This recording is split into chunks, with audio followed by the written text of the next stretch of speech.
Hey guys, so in this collection we're talking about childcare options, and I know for me personally this is something that has been really difficult to figure out.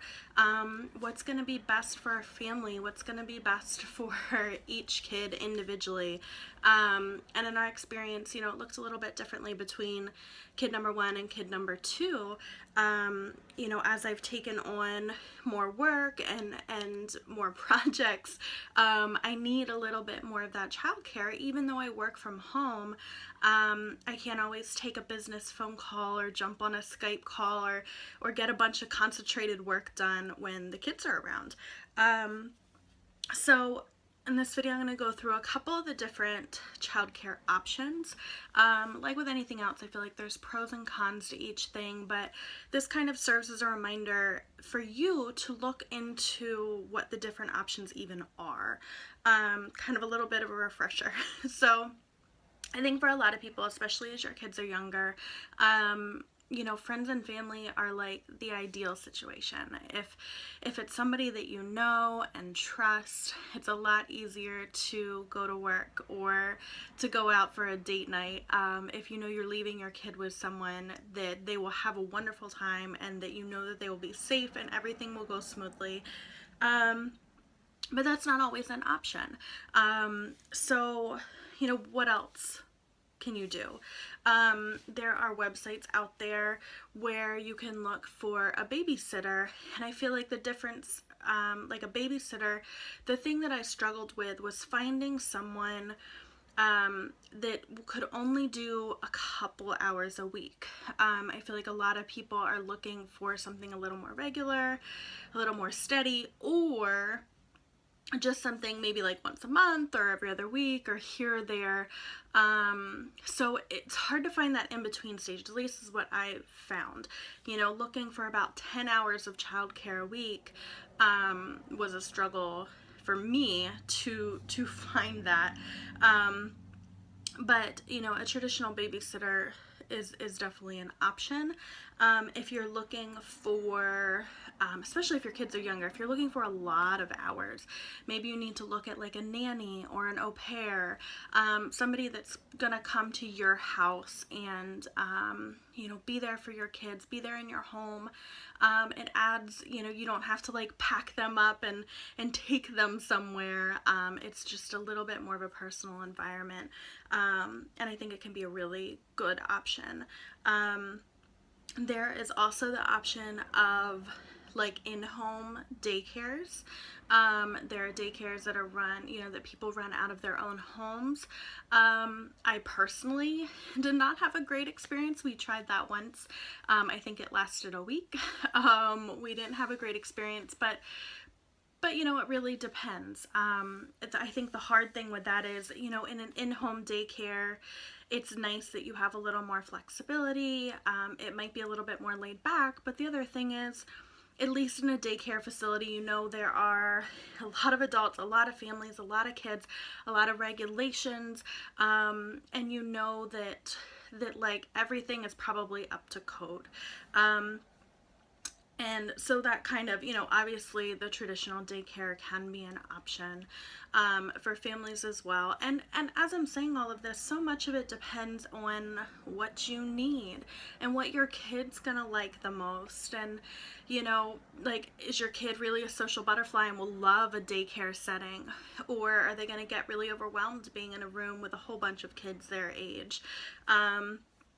And so much depends on the provider. Do you have a wonderful daycare provider and teacher, or a wonderful nanny or a wonderful babysitter? Just so much depends on like finding that right person.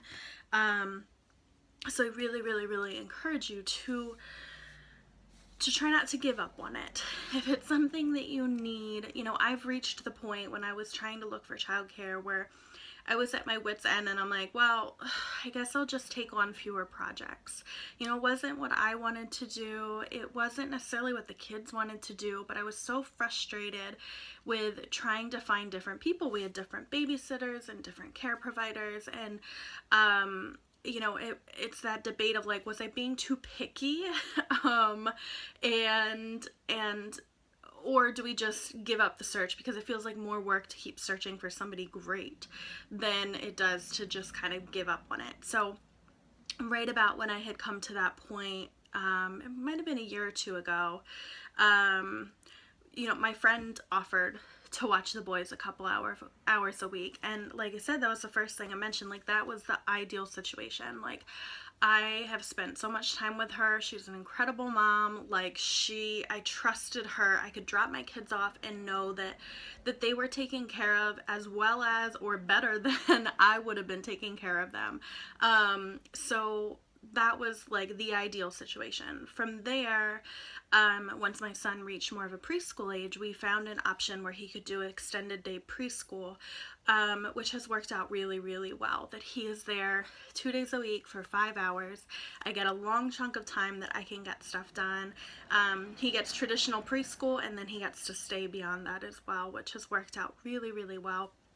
And obviously, once your kid reaches school age, like, Mateo is in elementary school, so it's not as big of a thing. And the nice thing about working from home is, like, I'm here to get him off the bus or pick him up from school or anything like that, that we don't have to worry about, aftercare for school, that I know a lot of parents have to consider and look for and figure out.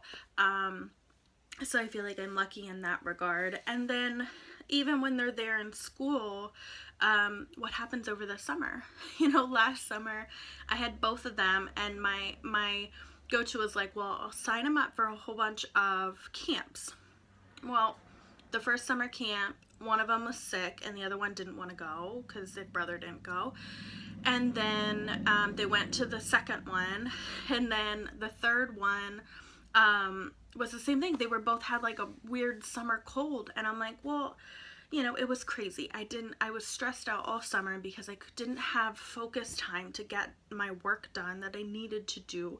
And it was all day, every day kids, which, sounds fun in theory at the beginning of the summer, but by the end of the summer, it was a lot, and they were sick of each other, and it was a lot. So for this summer, it's actually my younger son, Julian, it's his preschool, they basically do a summer camp, and it's like a mix of like summer camp and daycare. So 2 days a week at set times, they're both gonna go there together. They'll have their separate classrooms, they'll have field trips, they'll have activities, but at least that way I didn't have to go through and figure out all the different camp schedules and all the different fees and everything else. It's just every week, these 2 days, we go there together. And I think it'll be a really, really good option for us this summer. But that being said, like with anything else, stuff changes. You need to constantly be evaluating, what are the options? What does my child need? Are they happy in the current environment? Am I happy with how things are going? And if not, really take that time, and I encourage you. I know how hard it is to try to find what feels like the right solution for your family, but this is something that's really worthwhile. It's worthwhile finding that perfect childcare arrangement, regardless of what that looks like. So I will include the link in the description down below, but if you go click there and head to adorethem.com, that we're doing this childcare collection, and we're trying to weigh in on a lot of different perspectives in regards to this. So I think it'll be really helpful for you. We have lists of like questions to ask potential sitters as you're interviewing them. We have, printable lists where you can print out, that emergency contact list, or like a nanny notes kind of thing where they can leave you updates, and just a very simple, friendly way. So if you head to adorethem.com, and like I said, I'll include the exact link to the collection in the description down below, but hopefully that's helpful. And as always, you can always reach out to us if you have any questions, feedback, or even advice. We're always open to hearing your story. So we wish you the best. Bye.